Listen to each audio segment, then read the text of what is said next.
Camouflage butterfly. Can you spot the butterfly? It is camouflage in the colorful paper. Let us do this activity together. You will need sketch pens, ruler, glue, butterfly cutout.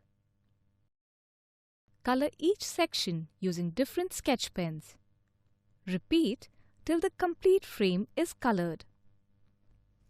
Apply glue on the middle part of the butterfly and paste it on the page. Draw lines on the butterfly using a ruler to match the lines below it. Color the sections on the butterfly in the same color. Gently lift the wings of the butterfly. The butterfly is now camouflaged in the frame.